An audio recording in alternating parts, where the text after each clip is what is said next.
whores in this house. There's some whores in this house. There's some whores in this house. There's some whores in this house. I said certified freak.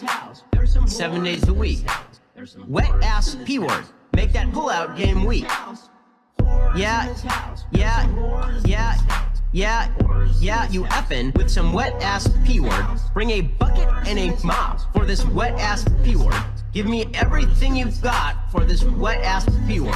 Beat it up, N-word, catch a charge. Extra large and extra hard. Put this P word right in your face. Swipe your nose like a credit card. Hop on top, I wanna ride. I do a kegel while it's inside. Spit in my mouth, look in my eyes. This P word is wet, come take a dive. And continue along these lines. And it gets significantly more vulgar. Like, a lot more vulgar.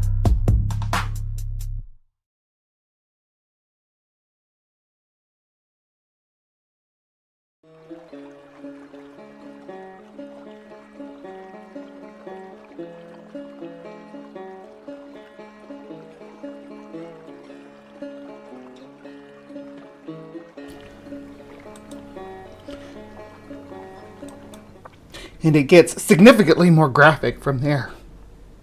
Is my mic too loud now? It might be too loud. It's peeking up into the red. Is that better right there? Still too loud.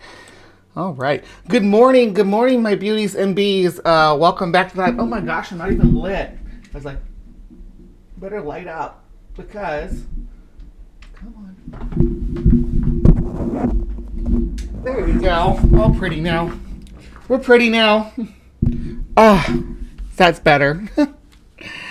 All right. Hello, everybody, and welcome to Live from the Hive, a morning show where we mostly spend our time debunking and examining folklore and fiction and fake lore and all sorts of conspiracy and bizarre theories floating around out there in the world. Oh my gosh, thank you so much, Ember Bellrad, for gifting 5 memberships to the Hive. Welcome to the Hive, Patty Troy. Welcome to the Hive, KCA Randy, Scott Duke, Counter Apologetics with Nara the Atheist, and Jordan K. Welcome to the Hive. Thank you so much for joining us this morning. Yeah, we're going to be cracking open a case of nonsense this morning, so don't you even worry. Hive is on schedule. Sorry, I will just say that there's some stuff going on in my personal life. I'm not going to talk about it on Live from the Hive today. I will be in my personal Discord after the show if you want to talk to me, though. Some life-changing stuff maybe happening in the near future. I don't know yet. But yeah, we'll cross that bridge when we get there. But for right now, we're going to continue on. The show must go on. So, thank you for joining me, everybody. I'm so glad that you all could be here to enjoy the show. Make sure you grab those gift memberships when they drop in. Make sure you have yourself set up to be able to receive those so you can be a member of the Hive. And then when we have, I'm so giving. I don't really have, always want to do public content. I never do exclusive content. Maybe I should start doing exclusive content. I don't know. Food for thought. But for right now, just going to keep on trucking with what we're doing here. I have considered, some different options for better arranging the monetization of this channel and to help drive the focus of what we're doing here and what my goal is. Because mostly my goal is to educate, because a lot of people believe a lot of stuff just because they're told stuff, right? Because they read it somewhere and they never thought to even check. I do it all the time. You know that catfish under the dam thing? Mine. I grew up with that. I was like, yeah, there's giant catfish under the dam right on here on the Mississippi. Giant catfish the size of Volkswagens. And then I found out it's folklore from, basically like Tennessee Valley Authority timeline when they were putting the stuff in and people were seeing big catfish. They just weren't as big as a Volkswagen. It grew over time. And every dam has that story now. I digress. So I grew up with fake lore and folklore and all this stuff wrapped around me. I mean, we had a bookshelf full of mysteries, the unexplained. We had psychic powers. We had all those Time Life books. Also, history books. A lot of history books with questionable history. Some questionable racist history, too. But I digress. Yeah, there was a lot of mighty whitey in textbooks that were published in the 70s and 80s, which is what that shelf was full of. The great savior complex was strong with the European folk and how they viewed the world. And unfortunately, in the U.S., at that time, those were the people publishing books. Getting a book published from any other perspective was kind of few and far between. But I digress. I do want to continue on with this goal. I just want to hone in on exactly how we're doing it. So, Cryptic Corner is going to focus on like creatures, entities, and supernatural phenomena, right? But I also want to debunk some conspiracies and theories like that stuff. We're going to do that today. And I've been calling the segment Just a Theory, but if you got a better name for it, hit me with it. But today we're talking about the 27 Club, the alleged 27 Club. Anyway, we'll break that down later on in the show. And I do like to end the show with my little bestiary bits, where I just spend 15, 20 minutes talking about an animal, teaching a little bit about it, and how it's impacted civilization and any folklore that surround them, and any characteristics that make them endearing to, or infamous in some cases, to humanity. But we'll get to that at the very end of the show, and yeah, you're gonna think it's about pigs, and then I'm gonna flip the switch on you. So just you wait. All right, let's get started. I'm going to pop over to Cryptic Corner, and I will see you guys right over there.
Hello, my beauties and bees, and welcome back to Cryptic Corner, where we explore the unexplained, the supernatural, the paranormal and hidden, the mysterious, the alien, the accursed, and the forbidden. Today, I am going to go down memory lane. Okay, so I want everybody to come along with me on this journey, okay? It's 2001. You're chilling on your computer. You got your latest Limp Bizkit and Linkin Park stuff downloaded on your LimeWire over here, right? And in another tab, because you only got one screen, it's 2001. And then you come across, and you're like really like looking into spooky stuff, right? You're like really into like being spooky. That was your thing, girl. That was my thing back then. Anyway, so I'm looking into the world of cryptozoology back then, and there was a current event kind of story, and it was not only that, this cryptid had body counts. It was killing people. Yes, Disturbed is downloading. Down with the Sickness. And some Korn. Yeah, I was really into nu metal. You all can judge me. I still like nu metal. So, Kiss My Butt. That's my generation's music. And I would still wear Jinkos if I could. I loved my big baggy Jinkos. Actually, I was looking at some different bell bottoms and stuff. I like bell bottoms. So I might get some bell bottoms. I don't know. We'll see what the future holds. Yes, LimeWire. Yeah, but one of the main things that was the reason I liked the goth thing too is because I got to do makeup, which, you know, in any other subculture or whatever I wouldn't have been able to do. But because I was a goth kid, I got to put on not a lot of makeup, but some black lipstick and eyeliner and stuff. It was fun. It was a phase, I guess, but it was part of who I am. So, yeah. Anyway, that's the kid. Yeah, I think I had a mohawk at the time. That was red. I've had a few different hairstyles too, like wild stuff. There are pictures of me somewhere on the internet as a boy, pre-transition, right, with a mohawk, all with my makeup all done, playing guitar. I think there's some videos of it too, somewhere out there. But yeah, I was really into this like dark. Yeah, I was listening to Marilyn Manson and shit like that. Exactly. It was like this whole, and the cryptozoology stuff and the 14 stuff really tied into that. And I started hanging out with the Wiccans, and I think that's about the time I was really hanging out with a little Wiccan coven. I was never officially like initiated into it, but we hung out with them, and we went to their to their bigger events at their circles and stuff. Yeah, I did watch Danny Phantom. I was a little bit old for Danny Phantom, but I watched it anyway. I was born in '83, so a lot of my stuff is the '90s. The early 2000s was more like a teenager, as far as cartoons and stuff go. Because when you're a teenager, you're too cool for cartoons. The only cartoons I watched as a teenager was like Adult Swim, so I watched like Family Guy and stuff like that. I didn't watch children's cartoons. I watch children's cartoons now. Yes, I wanted to be one of the girls from The Craft so bad. But I'm glad I didn't, because I know damn well that I would turn into Nancy if I was in The Craft. I would turn into Nancy. Don't give me those powers. Yeah, I did watch Moral Oral, at least a few episodes of it. I appreciate I'm a big stop motion nerd, so yeah, definitely. I like Ray Harryhausen. I love his work. So, and I grew up with like Gumby, so there's a nostalgia value to that too, to claymation. And we should talk about that sometime in more detail, because I'd love to sit down and talk about paleontology's ties to stop motion animation. Nice correlation there. I have a little clip show that I do where I play over me and Aaron Raw talking about old-timey dinosaur depictions. Anyway, I'm getting off on a tangent here, because today we're going down a different route of nostalgia, because this came from overseas, right? This was something that I only got in translation, right? Where are we at? Oh, there it was. Yeah. All right. So, and that was the Monkey Man of New Delhi. Yeah, Monkey Man causes panic across Delhi. This came through. I was really big into this board called Unexplained Mysteries. It was a forum back in the day of forums. I had my own forum too. My forum was about animals though, but not well, kind of like Bree's Beast Theory. But we argued about interspecies interactions and stuff. and ecology. Really, I think it was riveting and exciting stuff, and we brought papers, but other people might find it boring. But this forum, Unexplained Mysteries, a little bit before that, I started really getting into the animal forums more, was like my first real romp on internet forums, right? And I started like messing around on there like, what is it, like 99, or 98 or 99. So I have a long history on there from when I was a teenager. Now, as this story was unfolding, there were a lot of speculations among the people on the forums. I actually went and tried to look and see if those were archived somewhere, but I couldn't find them. All the different breakdowns and you know, one of my first experiences really sleuthing into a cryptid report, because I remember taking Hindi, I guess, or what's the Pujali? Is that what do they speak? It's in New Delhi, so it's in Eastern India. So it was Pujali, is that where that's the primary language? Somebody who knows better than me. But anyway, I don't know what the language I was translating was, but it's first time. And back then you didn't just have the highlight, right click, translate. You had to like plug it into a translator. Yeah. You had to actually plug it in and translate it word by word sometimes, or they would have big sections of words that wouldn't translate right because the translators back then were terrible, or depend on like third-hand accounts. But this is one of the ones where I was like, the first time where I got like international news directly as it was happening about a cryptid, and I investigated it and looked into it and followed the reports and kept the reports, kept a file of them, and talked about it and argued with it with my fellow cryptid sleuths, and it was a good time. And I was a believer back then too, so it really changed the way that I approached encounters. And you're going to see why as I unfold this story here, okay? So hang in there with me. Punjabi, is that what I said? What I say? Punjabi, that's right.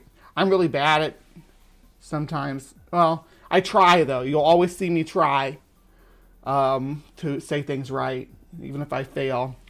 I have a big fat tongue. Yeah, which has its benefits, but yeah, anyway. Delhi, I'm pretty sure most people use basic Hindi. Okay, so it was probably Hindi. I think it was Hindi. We're going to look at some videos where people are speaking Hindi too, so I mean, this is what we're going to look at in a second here, but I'm going to read this. Residents in Delhi were last night bracing themselves for another night of fear and sleeplessness following a series of bizarre attacks by the Indian capital's answer to a very nasty horror film, The Mysterious Monkey Man. All right, this gets really weird, so if you got a seatbelt right now, it'd be a good time to buckle up. All right, and this is from The Guardian, so it's like not like some obscure magazine. It's from The Guardian, and at the time, this was live reporting in 2001. That's when the story's from. You can see it. I guess y'all can't because it's behind there, but you can see 2001 on the address bar. All right. The Monkey Man, who is between 4 and 5 feet tall, has a monkey-like face, and strikes between midnight and 4 a.m., has pounced on almost 20 victims during the past 5 days, leaving them with deep scratches, marks, and gouges on their arms and necks. The police have received complaints from people sleeping on the roof or in the open near the city slums. He is also elusive, slipping away into the darkness after his attacks. We're gonna look at the city slums too. Don't worry. We're gonna do a full dive into this. So if this is the first time hearing about this, or if this brings nostalgia to you, let me know in the side chat. If you remember this from 2001, back before 9/11, right before 9/11. That's one thing I remember about this. It was like the weeks leading up to 9/11, because that's when the forum I was on flipped. Because you can imagine, Mysteries of the Unexplained forum within from 9/11 on for the next fucking 20 years. That's all it was, right? So, nostalgia 100%, says Ross Dog. I'm with ya, Ross Dog. Broken spirit. Well, we're broken spirits together. We're kindred spirits because we have the same memories of this time period. Yeah, right before the very last days of a more innocent time in America, for me anyway. Because yeah, everything changed after, everybody familiar with the way our culture shifted, and racism became acceptable again, but only against people of Middle Eastern descent, and it was largely accepted, but accepted by the government and by the media. But I won't dive into that. I had a freaking spat on Facebook about talking about the post 9/11 Muslim archetype. So if you're on Facebook, you can go look that up. I freaking get into it with a few people about it, because I don't play with racism at all. Like even when I was just even describing racism that happened, that I was in the presence of, I apologize for it. When I'm describing it, if the people are, I'm like, yeah, that's I'm sorry that I brought to your attention that this happened in my life. And a lot of people don't realize what it's like when you grow up in a small rural town. That's why the internet was so important to my development as a person and moving me away from that. Because I grew up in a small rural town, right? Predominantly white. We had a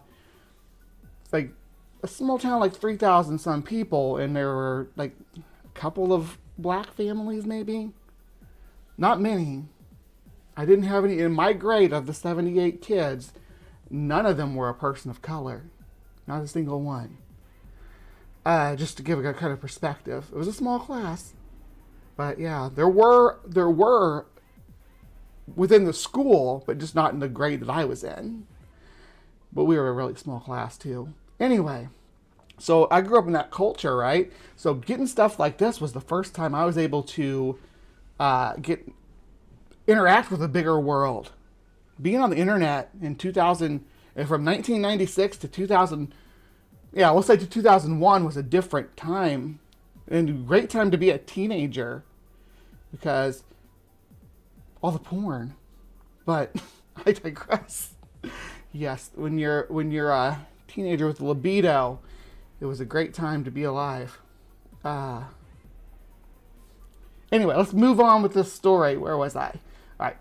Some victims say he wears a helmet. Others insist that that he sports metal claws and has shaggy black hide and possibly roller skates.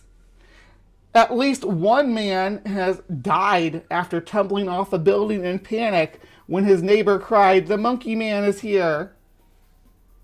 That's the body count I was talking about, right, by the way. Despite the sightings, however, police remain unsure whether he is, in fact, a monkey. We contacted the Delhi Zoo. Authorities and experts say that no simian would ever attack without provocation. Suresh Roy, Delhi's Joint Police Commissioner, said, "We have conducted a medical examination of the victims and nothing concrete has been found." The doctor says the bites are animal bites and not from a human. Mr. Roy said, but there are some people who have also said that the person used iron claws and teeth. The monkey man began his reign of terror at the weekend in the poor colony of East Delhi, or poor colonies of East Delhi. He has since struck so many times across the capital that some officers now believe that there could be more than one monkey man, or shall we say, dare we say, monkey men. Youths, I guess I thought the plural of youth was youth. I know that when Joe Pesci says it, it's Utes. 2 Utes. And my cousin Vinny. Youth armed with axes and sticks, meanwhile, have started patrolling the streets. The right-wing Hindi activists have taken up strategic positions with swords and scimitars. Freaking people getting swords out to fight the monkey man. What? Oh my gosh. Oh, yeah, I remember chatting on AOL. Yes, I do. I moved from AOL to Yahoo chat about the same time, about right around 2000. But before that, I was on AOL for a long time. And then there was the CTR or something that was that I had somebody load on the computer for me because I wasn't smart enough to figure it out. But yeah, y'all are bringing me way back to the olden days, back to the golden days. The irony of Hindus trying to fight Hanuman like Monkey Man. Yeah, right? And we covered Hanuman on a video previously because there was we did a video in just the theory of what was it called back then. I think it was still Creation Watch back then, but we covered this the theory that that Hanuman were Neanderthals or Denisovans. Yeah, we talked about that theory. So yeah, you can look that up, but let's wrap this article up. Where are we? Okay.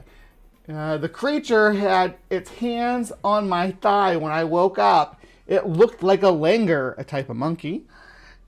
Eunice, who lived in the suburb of Krishnan Nagar, said last night, when Rahina, my mother, picked up a broomstick, it jumped out of the balcony. Delhi residents, it seems, are not the first victims of this phenomena. A scratcher known as Spring-Heeled Jack appeared in London in 1837. He too had ironclad fingers, glowing eyes, and wore dark clothes and scratched his victims. He was never found. We will talk about Spring-Heeled Jack at some point, I'm sure. So just you wait and see. We're going to bring it up. All right, before we get too far into things, though, let's look at this district. All right, so this is the area that this is happening in. All this area right here. You can see I got it outlined. All right. Now, keep in mind, this is freaking New Delhi. So it's huge, absolutely enormous. So make no mistake, this is a big old city. And it spans well beyond the borders that define the metropolis, right? The influence does. Goes down the river, goes all the way, literally all the way up the river. Both sides. Yeah, look at that. It's a big city. Right, there's the Himalayas, just to give you, or is that the Hindu Kush? I think that's the Hindu Kush. Himalayas are over there. Anyway, regardless, it's a massive monster city. What did I click on? I clicked somewhere wrong. Oh no.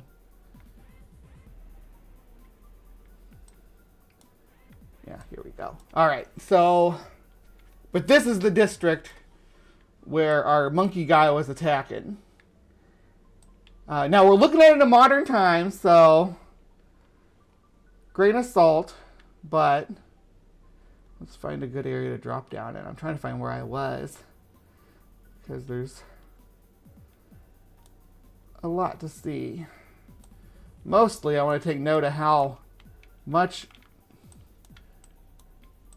they need an electrician union, but that's kind of scary. Right? Yeah, so this, like, if you look at how the city's constructed, like a gibbon, a chimp, an orangutan, they're going to have a heyday in this type of environment. I just think we might find one of them dead, but look at that. It's kind of funny we're talking about Hanuman, right? Look, right there. That's a Hanuman. Am I right? Yes, that definitely is a Hanuman. That might be, what's his name? The king. The Monkey King. Sumami, you got my back on this one. What's the Monkey King's name? Girls always got my back on this mythology stuff. When it comes to Asian mythology, I usually ask Sumami. But yeah, if you travel through here, I mean, you can see how jumping from rooftop to rooftop, swinging on power lines and clotheslines, balcony to balcony, clambering down the sides of buildings, maybe jumping on people to steal food, because cities are usually kind of a food desert, right? Like slums, I guess I should say. And I'm not being derogatory. That's what these regions are called, slums. There's some areas that are just called the slums. Up in here. But yeah, so I just wanted to make sure you all knew I wasn't being like derogatory. These regions, that's where the word slums come from, is these tightly packed buildings. Hanuman, kind of the Monkey King. I thought Hanuman was the race and they had a king. Wukong, that sounds more like it. That's Chinese though, isn't it? Am I in the wrong mythos? Am I thinking of the wrong mythology? So yeah, it's pretty urban, right? Let's see if this is like a park here or what. What are we dealing with? Ooh, yeah. There's a nice park. See, it's not all run down and stuff. I don't know what it was like in the 90s now. I mean, take that to mind as well, but currently at least they have some, looks like some modern infrastructure going on. Oh, good. I was worried that the whole area that these like the kids wouldn't have anything like this. I'm so glad to see that they can balance that out. Just based on the infrastructure I'd seen in these more rugged neighborhoods around the area, especially up in here. Like, it doesn't look like the infrastructure is doing all great, but I don't know. It's not, I mean, it's just a different kind of culture too, having the paper advertisements and stuff on the. It's kind of rustic and cute to me, but anyway. Leaving this, let's go. So this is a news report. It's in Hindi, so we're not going to be able to understand what they're saying. But Kandivali से पहले मुंबई के मरोल इलाके में भी monkey man की दहशत ने लोगों की नींद उड़ा रखी थी। कांदीवली में तो मंकी मैन के डर से रात को भगदड़ सी मची, लेकिन मुंबई के मरोल में तो मंकी मैन की दहशत का आलम कुछ ज्यादा ही you can hear him say monkey man every couple of seconds. यहाँ दहशत इतनी ज्यादा है कि लोग रातों का सोना छोड़कर सड़कों पर टहलाते रहे। This is them marching around prepared for battle. Mumbai के मरोल इलाके के लोग देर रात गहरी नींद। I'm just going to mute it because we can't hear it. But yeah, they're, got their bashing sticks. Now, in this district, I guess it's common for the men of the household to sleep up on the roof. And they spend a lot more time on their roofs than we do in like more Western societies. Which is a waste of space, I think. Having every building should be built with like a rooftop patio or something that can be used, or at least have some solar panels or something. A garden up there would be great. Something like that. But they actually do that in India. A lot of gardens on the roof. A lot of plants on the roof. But these guys are acting just the same way that anybody else does when there's a cryptid sighting. We saw this when we saw the Peruvian face peelers. You can see this when you look at the newspaper reports of the Mothman or any other cryptid. It's the common mass hysteria reaction, the mad gasser of Mattoon that we talked about just a couple weeks ago. Another case that's very similar to this in the matter of mass hysteria. These people show wounds, though, that the monkey man inflicted upon them, allegedly. I mean, I don't know how deep the hoax goes, if it's indeed a hoax. Was there a gibbon or some kind on the loose? I don't know. Yeah. Good evening, Mark. Lurk and listen. Right now we're silent because the... पेड़ों पर bulb लगा दिए गए हैं। Unless लोगों somebody का can मानना है translate कि this जिन for घरों me. के पास पेड़ और झाड़ियां हैं, वह But, yeah, it's a lot of stock footage of people hanging around. I thought there was a part in this where they were showing where they got attacked. This might be the wrong one. Let's see. Yeah, I'm done with that one. Yeah, here's one of the reports from back in the day from strangemag.com, another place where I used to romp around for information on the weird and wonderful. This picture has made the rounds, though. Here. Alright, so, yeah. This is the illustration, drawing of the monkey man that appeared in the Indian newspaper. Yeah, they gave him a motorcycle helmet. Sometimes he's on roller skates. Isn't that wonderful? But we're going to watch this stupid beyond belief video about it because they kind of get nostalgia for it too.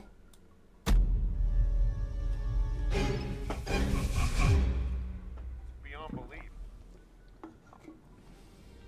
Residents in Delhi last night were bracing themselves for another night of fear and sleeplessness following a series of bizarre attacks by the Indian capital's answer to a very nasty horror film, The Mysterious Monkey Man. This is from The Guardian on May 18th, 2001.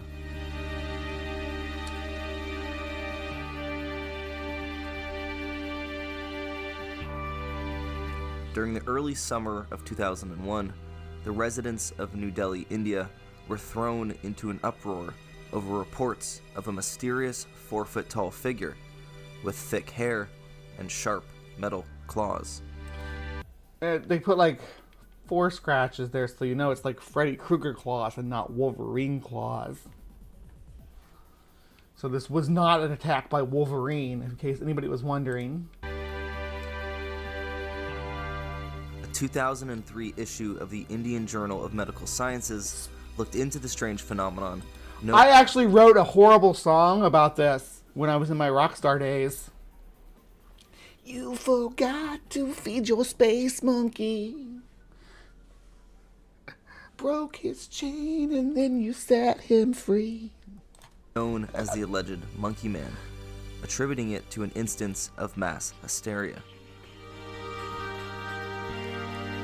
From May 10th to May 25th, 397 reports were made to the New Delhi police of a monkey-like creature, or something similarly bizarre. You gonna talk about the roller skates? The majority of the reports claimed of an ape-like creature, sometimes 3 foot tall and sometimes 6 feet tall, or anywhere in between. He was said to have a thick hairy mat of fur and glowing red eyes.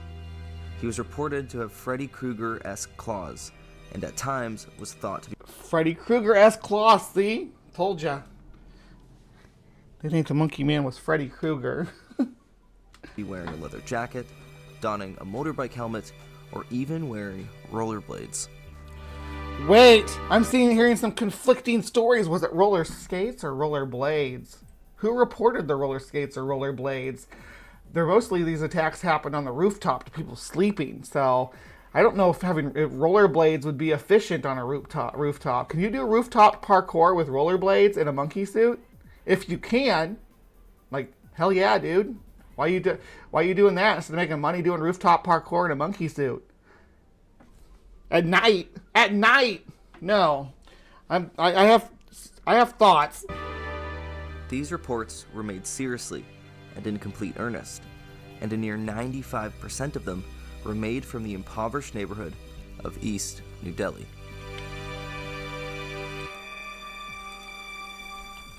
The police contacted Delhi zoo authorities, and experts say that no simian would ever attack without provocation.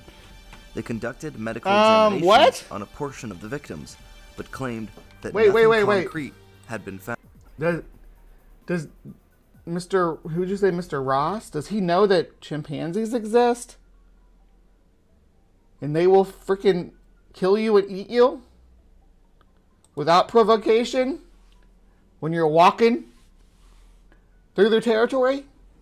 Or near their territory? You want to stream my song? No. I have a SoundCloud full of all kinds of awful old stuff. Nothing from when I was actually in... Well, there might be some videos somewhere of us playing. I'd have to look. Yeah. Found. The first obvious assumption was that the figure was a local hairy man mistaken for a monster, and the dense eastern slums of New Delhi made pursuing the figure at night near impossible. If it's a hairy man who's parkouring across the city at night, I still want to give props to that dude. That sounds dangerous as hell. All those electric lines and things draped everywhere. Dude must be like a pro athlete, with or without the hair. Police Commissioner Suresh Roy would claim that local doctors advised him that they are bites from an animal and not that of a man. He would also claim in a 2009 episode of Monster Quest that he dispatched 3,000 officers during the panic and seemed to take everything at complete face value. Yeah, Monster Quest kind of sculpted any story into something intriguing and potentially convincing if you take the way Monster Quest reports it at face value. Harmonica. Yeah, I think there's one of me doing Hurt with a harmonica. Creative take on the story, you can check out the 45-minute long episode that dramatizes some portions considerably and fails to mention the mass hysteria theory. More reputable sources like The Guardian cover the story and the account of a boy named Jonas living in the suburb of Krishna Nagar. His version comes off as less sensationalized and provides a far more reasonable explanation to the phenomenon. Okay. The creature had its hands on my thighs when I woke up. It looked like a langur, Jonas recalled. When Rahena, my mother, picked up a broomstick... Do langurs live in Delhi?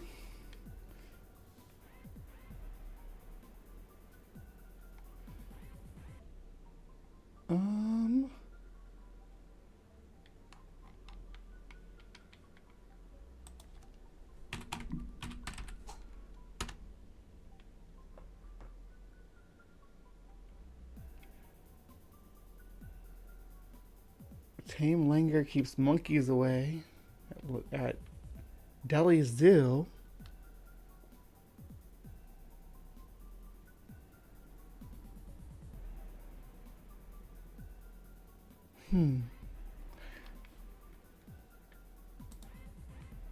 It jumped out of the balcony.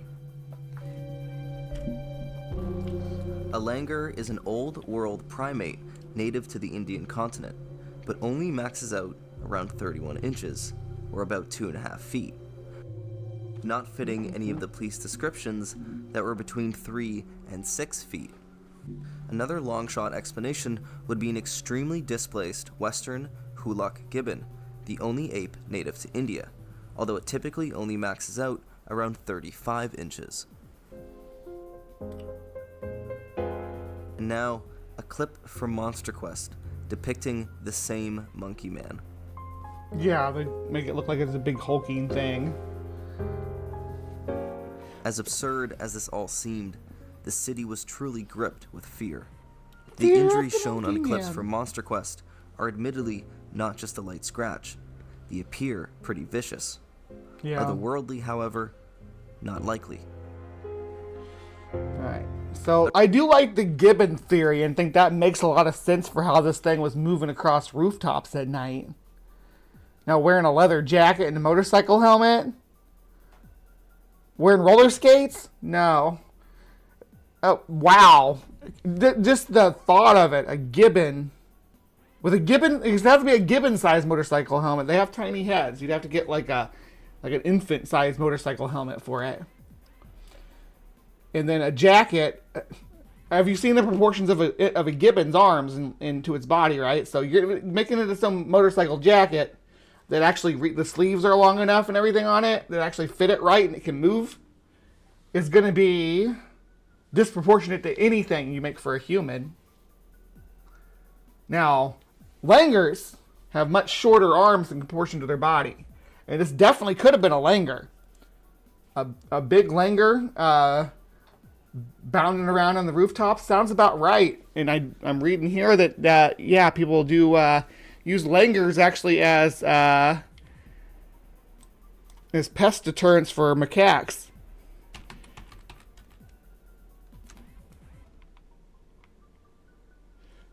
Langur monkey is much larger and more aggressive than its smaller rhesus macaque, the smaller rhesus macaque, and have long been used in the past by authorities to scare off marauding gangs of the latter.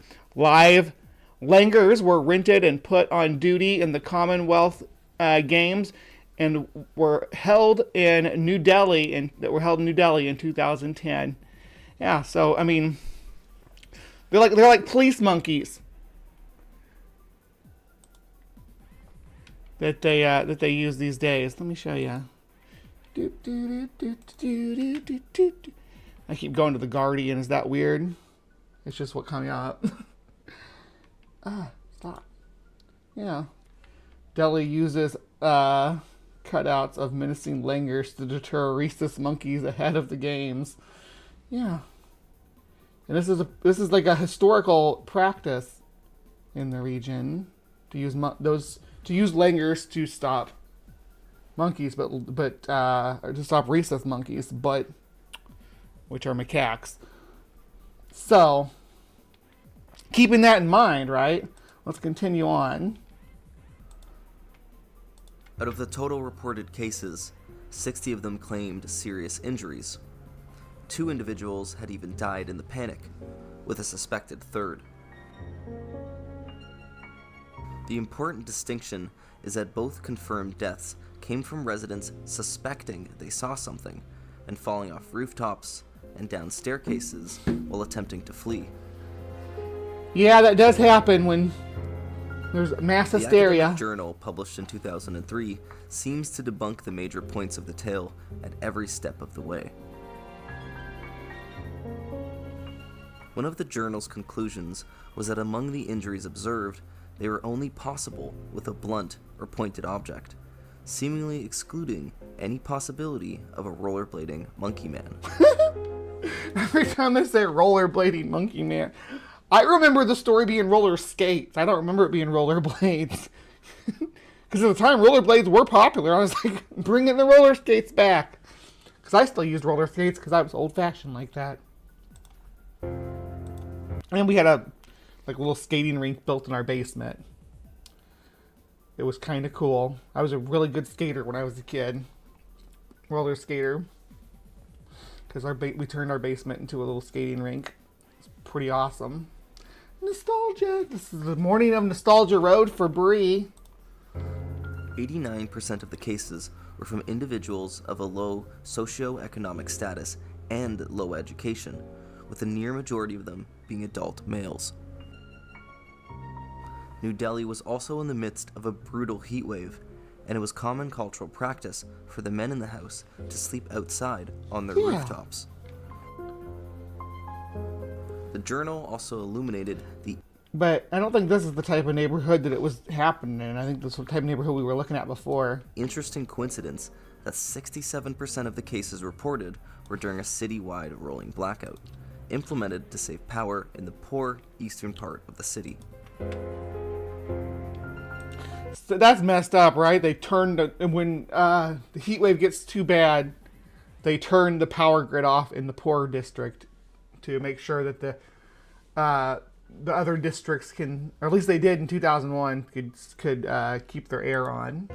Many of the cases were reported from men who had been directly woken out of their sleep, claiming to see the monkey man figure despite their pitch black surroundings and abrupt awakening. As for what actually attacked these men, that remains a strange mystery. Likely explanations call for a human man attempting to burglarize homes, or an overgrown primate that was particularly aggressive. The journal would deduct that a few factors likely led to the curious phenomenon known as mass hysteria. A few attacks were initially reported. Yeah, that's where I am on this too. It's mass hysteria, but I don't doubt that there wasn't one of these guard langers that got out and was roaming around the rooftops during the blackout. That would not surprise me. Like maybe it even had like a cage with electromagnetic lock on it or something that they kept it in, and it got out because of the blackout. Boom! It goes on and jumps out onto the roof and starts swinging jumping from roof to roof, or swinging from roof to roof as a monkey is wont to do. And taken entirely serious by the local police, and the wave of belief spread like an infection. None of the victims saw anything concrete, and the initial attack descriptions are incredibly vague, not necessarily pointing to a primate. However, the press would take the story and run wild with it. Once the first news report hit that claimed a monkey man was responsible, every further report became monkey man related. Monkey man's coming for ya.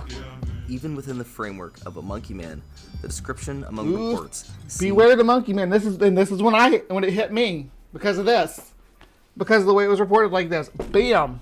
Bree's getting fed this directly. This story live as it's happening. I guess not live so much as it would be now, but live within days of the event. I was up to date on the monkey business. See what I did there? To differ dramatically. Sometimes it is completely covered in fur. Sometimes it's not. He is sometimes 3 feet tall and incredibly fast. Sometimes 6 feet tall and incredibly strong. Sometimes he wears a leather jacket and rollerblades. And on a rare night, you may just catch him in a motorcycle helmet. The journals... Now the escaped Langer guard, the escaped Langer guard or pet Langer or whatever on the bound across the rooftops does not go with the motorcycle helmet, though. I don't think anybody's going to be putting a motorcycle helmet or roller skates on their monkey. And I don't know how you'd be able to see it had roller skates in the dark. Maybe you could hear them. You think you'd hear the roller skates rolling up to you? Because roller skates are loud, especially on non-smooth surfaces like a rooftop. It'd be like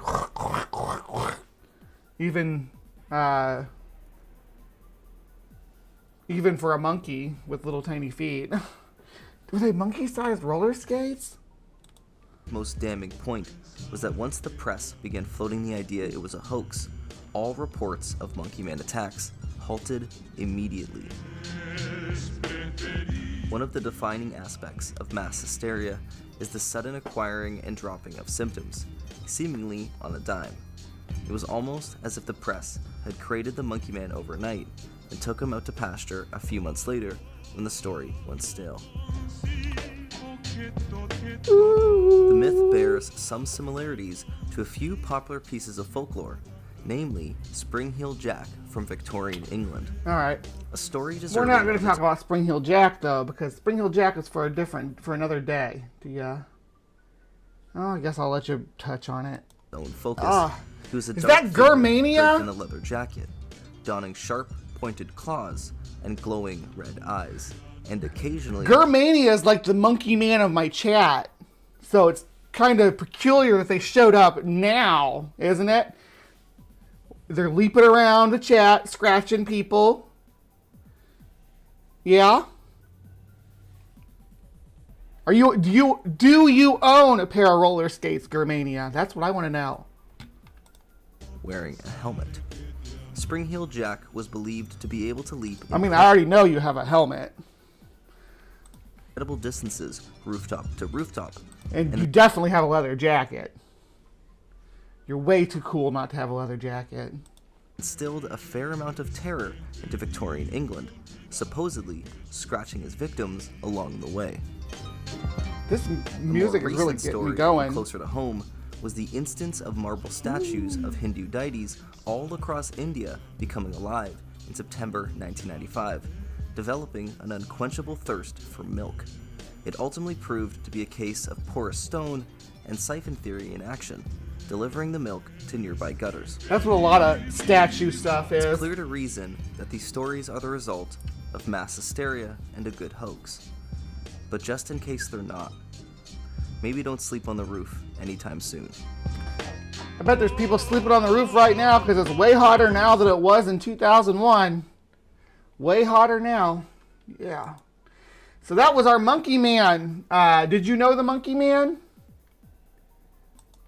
Had you been aware of the Monkey Man? And yeah, I think this is a current event report, right? From the Monkey Man, yeah. Trying to see if we get a report of it actually saying it was wearing roller skates. That's what I want to see. But yeah, here's all the sources for it. Look, the Hindustan Times, the Mainichi Shimbun, the Daily Pioneer, the Times of India. 3 factors, third world city. Yeah, but...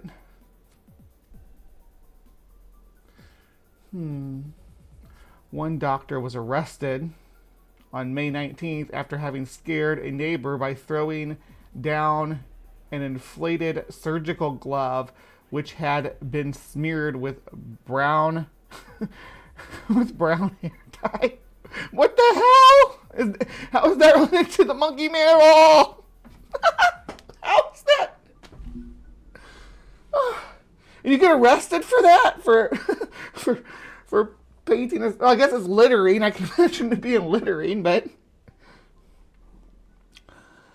the whole drama was very carefully enacted by the antisocial element who wanted to test the nerve of the Delhi police. It's saying it's mischief makers and mischief mongers is the ones they use. Mischief mongers. Well, mischief managed because you went down in history. Whoever's doing this. A 9-year-old named Arjun Bajaj believes the Monkey Man is a black masked fellow with springs in his shoes and a button which he uses to vanish. Bajaj admits to thinking that perhaps the first one was the doctor with the glove, but it is frightened of others like him. So that's like a Predator, right? Description. It had a button that could vanish. It's like Predator. Did this kid watch Predator?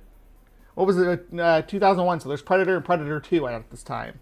So could have watched either one of those and seen, especially Predator 2, because Predator 2 is in an urban environment, right? And he jumps from rooftop to rooftop. So that's, and he's in a slum region of LA. Mass confusion, yeah. That's what most informed conclusions come to. Anyway, what do you think about the Monkey Man? Do you think that was like a real phenomena that happened? Do you think it was a hoax? Do you think it was perpetrated by people? Do you think someone with a pet linger let it get out? Or do you think that it got out on its own when they were in the blackouts and went running amok doing shenanigans? What do you think? Let me know in the comments down below because I want to know your opinion on this. Please remember to be kind, take care, and we'll see you next time. Live from the Hive class. Don't go anywhere. Class is in session. So we are going to be up next with the 27 Club. What is the 27 Club? If you don't know, you're going to find out. So stick around after this short interlude.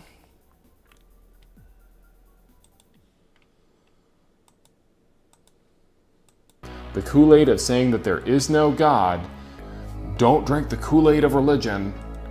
Tune Network to tell us that dinosaurs farted themselves to death. To evolve and to continue their evolution on Earth. That Jesus was just a man and not God. Toon Network land or Nickelodeon land. He reviewed My Little Pony. Those of you in this atheist, non-believing community, that dinosaurs lived 65 plus million years ago in this new environment on a beneficial mutation to try to disprove the Bible 65 plus million years ago. Didn't deteriorate for millions and millions of years. If deep time evolution were true, and say that somehow it was magically preserved, and that's how it lasted in deep time. This iron could preserve it. Okay, maybe that iron could be what's preserving the blood cells, and he consummated the marriage, and it was normal back then, and choose to marry her when she was only 9 years old and make a public spectacle of them. The way that he actually started out his ministry is after he received this supposed revelation, and it was replaced with the origin of species by means of natural selection.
We're talking about is licking toads to get high. Now,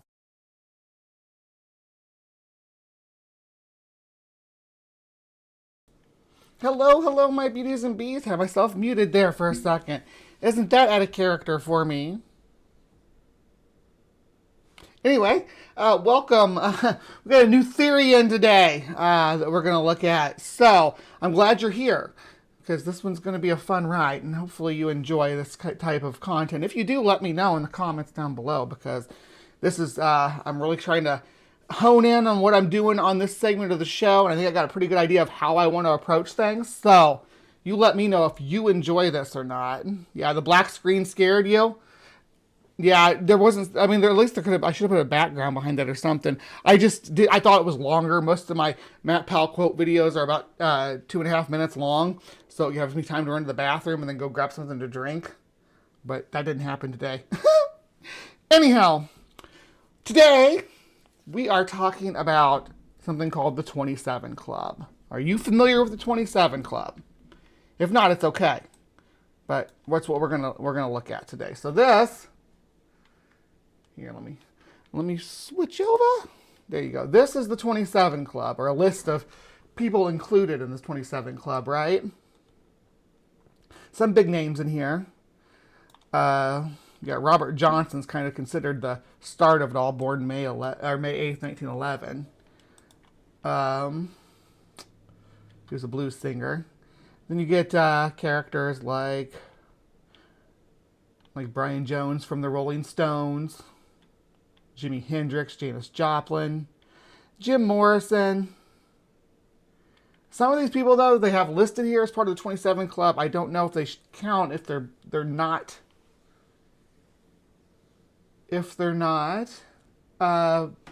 and of themselves, they're of a famous band, or a band that at least has had gold albums. Just having somebody die at 27 that's also in a band, I don't think should qualify them for the 27 Club. I think they should have to be famous, and then crash at 27. And at the peak of their fame or whatever, when they're still in upward momentum, they crash. And that's not always the rule, though. But that's always been my consideration for who is in the 27 club. Kurt Cobain, that's one. Now, it looks really convincing. Like, wow, this is a lot of people, right? But I think the numbers are a little bit bolstered. There's Amy Winehouse. Now, there are certain people who are sometimes associated with the 27 Club that aren't even really members of the 27 Club. I was talking to Ember before the show started about the day the music died and then the Leonard Skinner crash. Both of those events killed people that were 28. So the Big Bopper was 28, and the Ronnie Van Zant, Steve Gaines, and Cassie Gaines were all 28. All of them, all three of them.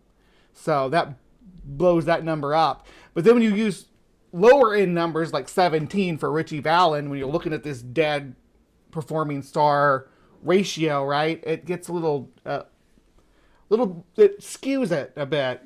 Now, if you cut out Richie Valens, you know, he started Buddy Holly at 22, and then you have to put a cap on it somewhere. I would say, Chester Bennington of Lincoln Park, he was 41, right? I think 40, but that's not necessarily at the peak of his stardom or whatever. But he was doing like different projects and stuff at the time too. He had solo projects and things like that going. And like, it's not just musicians either. You got, there seems to be a trend with comedians too. You got Billy Hicks, 33, Chris Farley, 32, John Belushi, 33. So, I mean, it's a common occurrence, just I think of the peak of stardom. But let's see what Christina Randall has to say about it. This is like her Halloween video or whatever, but she goes through some stuff at the beginning that we don't really need to. Here we go, promoting her content and whatnot. There we go. Okay. Club is a theoretical club made up of popular stuff that cannot go here on YouTube due to their terms and policies, goes over there on Patreon. And we're also getting into like some C theories and stuff like that. So all those links are down in the description box if you'd like to come and check me out. So the 27 Club is a theoretical club made up of popular musicians, athletes, artists, actors, and other celebrities that passed at the age of 27. Now their passings have been chucked up mostly to do with substance abuse, alcohol, but there are some more questionable scenarios like some foul play or maybe even people ending it all. Now this club has been repeatedly talked about in magazines, been talked about by other like artists, musical artist. I don't know if you guys know the rapper Uzi, but Uzi even said that he would be part of the 27 Club, and people believed him so much. I saw over on TikTok that there were people expecting him to wake up on his 27th birthday and then pass away. Or no, you know he's not part of the 27 Club because the first rule of the 27 Club is it's the same rule as Fight Club when you're in it. Well, I don't know. Amy Winehouse actually did say something about it, so she did talk about it, that she wasn't going to live past 27. Not wake up on his 27th birthday. There were people like literally waiting, and then when he lived past his 27th birthday, they were all shocked. Now there's been books, movies, songs, and even plays made about this infamous 27 Club. Mac Miller actually said in a song called Brand Name, "To everyone who sells me substances, don't mix it with that BS. I'm hoping not to join the 27 Club." But as you probably know, Mac Miller did indeed pass at the age of 26, and it has been said to be because he took a pill that had the very lethal fentanyl in it. That sucks. And most of this stuff is a problem with the music industry, right? But the music industry's changed a lot over the last couple of decades. A lot more power in the artist's hands, I think. But gone are the days of millionaire musicians with private jets and limos, I think. They're kind of a dying thing. I don't know, though, but like, my son opens for some big bands in his band. Not just, and he opens for more than one. I just can't tell you the other ones until they announce it, because something could happen. But I swore to secrecy. But it's not Tool. But if you like Tool, you might know who this is. God, I shouldn't be saying this. He's gonna be so mad at me. Anyway. So he sung about that, and he actually didn't even make it to 27, and his life ended in the exact way that he sung he didn't want it to end. The deaths of several 27-year-old popular musicians between 1969 and 1971 led to the belief that deaths are more common at that age. Music biographer Charles Cross wrote, "The number of musicians who died at 27 is truly remarkable. Although humans die regularly at all ages, there is a statistical spike for musicians who die at 27." Now, even though this... I think that statistical spike can be accounted for by the culture of the industry. You give someone in it starting who's generally start their music career trying to make it in their late teens to early 20s. So that's when they start. Sometimes earlier than that, but oftentimes that early. And then they get into the culture, right? And then there's obstacles that are thrown in your way, and that's why I looked up comedians too, in both the comedy circuit and the music circuit, live performances. She ties in a whole bunch of like actors and stuff into this too. I dismiss that. I think that being a live performer is part of the criteria of the 27 Club. Yeah, so needless to say, this claim for the statistical spike of these passings at the age of 27 has been argued by scientific research. It is still a cultural phenomenon that documents the deaths of celebrities, and many were living high-risk lifestyles. So let's start with... It's exactly that. It's that we roll into it at this right age, and then you get about 5 to 10, sometimes a little more years to engage with whatever drug culture that's present backstage, and it's encouraged by the especially during the good old days, it's encouraged by the record labels for the stars to party hard and keep up that image. So you're taking whatever to keep going and party hard and keep people enthusiastic in the audience.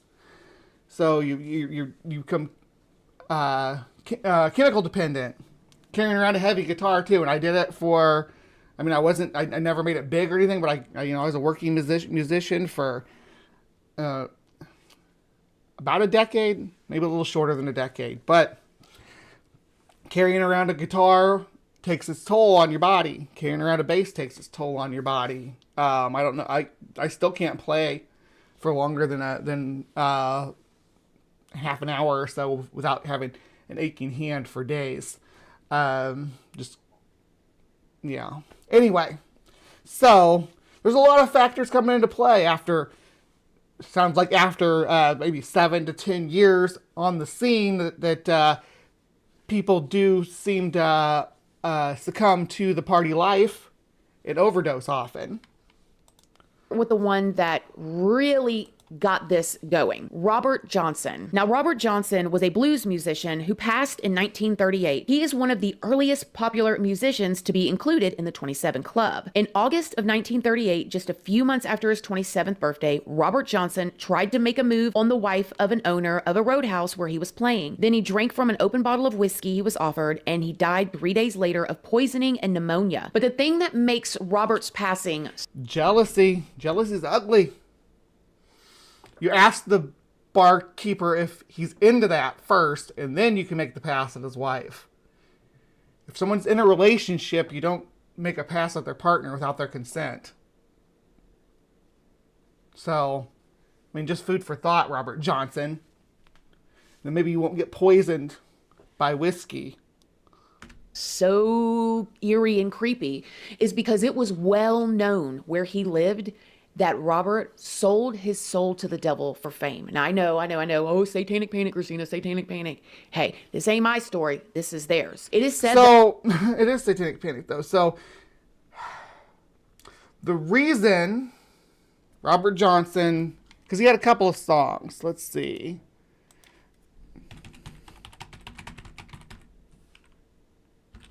Devil at the Crossroads was a popular song by Robert Johnson. Let's look at the lyrics.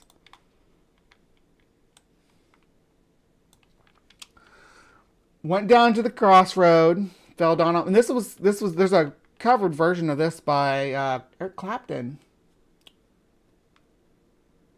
This is the Robert Johnson version. I went down to the crossroads, fell down on my knees. I went down to the crossroad and fell down on my knees. I asked the Lord above, have mercy now, save poor Bob, if you please.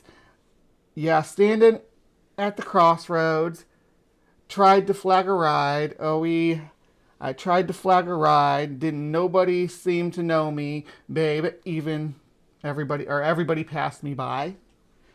And then standing at the crossroad, baby rising, sun going down. Standing at the crossroad, baby rising, sun going down. I believe my soul now. Poor Bob is sinking down. You can run. Tell my friend Willie Brown. You can run. Tell my friend Willie Brown that I got the crossroad blues this morning. Lord, baby, I'm sinking down. And I went to the crossroad. Mama looked east to west. I went down to the crossroad, baby. I looked east to west. Lord, I didn't have no sweet woman. Oh well, babe, in my distress. Okay, so nothing about this song, despite its the crossroads and deal with the devil, kind of thing. Nothing about this really jumps out as a deal with Old Scratch. But I think it is built around the notion of Old Scratch. Now, Old Scratch is a folkloric character who makes deals with people at the crossroads, not just musicians, with anybody at a crossroads. You go there at a certain time and do certain functions, and then they appear to you. Sometimes it's called a crossroad demon in pop culture. I know that's what they were called on Supernatural, but basically that concept. And actually there was a Robert Johnson episode of Supernatural, or Robert Johnson based episode. But let's let her continue. That Robert, all he wanted to do was play blues music, and he sucked. Like, he sucked. Nobody wanted to listen to him. Allegedly, his own daddy was like, boy, put that thing down. Like, no, right? But the tale goes that one day, Robert came upon the devil, and when the devil asked him what he wanted, Robert said, more than anything in the world, he wanted to be the best blues musician that there is around. And the devil said, if you give me your soul. And Robert agreed. Now, this is the tale. Then it was said that's folklore, fake lore, actually, built around him having that song. And he has another song called "The Devil," and which is also nothing to do with the devil. Is it the devil and me? Me and the devil. Here we go. Here's the one. Yes. This is the more interesting one. Early in the morning, when you knock upon my door, early in the morning, oh, when you knock upon my door, I said, hello, Satan. I believe it's time to go. Me and the devil was walking side by side. Me and the devil, oh, we was walking side by side. And I'm going to beat my woman until I get satisfied. Said she said, you don't see why I would dog her around. Now, baby, you know you ain't doing me right, don't ya? She says you don't see why, oh, that I would dog her around. It must be that old evil spirit so deep down in the ground. You may bury my body down by the highway side.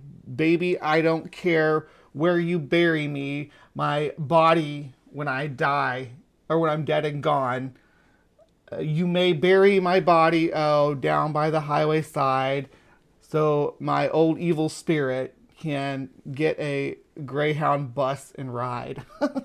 So this is a song, to me what this song is actually, it looks like an inverted version of Earl Had to Die, right? But this is from Earl's perspective when death, or when the devil in this case comes to collect him for pointing out his sinful behavior, like beating his wife, and he's dead. I don't know if his wife killed him, But that's the story here. It's a sonnet, right? Or not a sonnet, a ballad. All right. Continue on, Christina. Out of nowhere, Robert became phenomenal. Like, he was playing fast, he was playing slow, he was playing great. People were crowding around him. He was booking gigs. And the next thing you know, he was a popular and wonderful, well-respected blues musician. But if anybody... That's literally the story of any musician. When you start off, you suck. And everybody's like, oh my God, go play somewhere else. Go practice someplace else. Good grief, you're making my ears bleed. I heard it. I heard it from my family, everybody, and I just kept trucking along. Pretty soon I got pretty damn good at it. I got good at a lot of instruments. So Robert Johnson could do it too. If Robert Johnson can do it and I can pick up a tab for his music and play it, then there's no reason why he couldn't have learned that on his own with his own skill level as well. It's muscle memory. Once you get that down, well, then you're subject to muscle strength and retention. But knows anything about satanic folktale or the Bible or anything like that, you know that the devil always pays his debts and he always comes to collect when he is owed.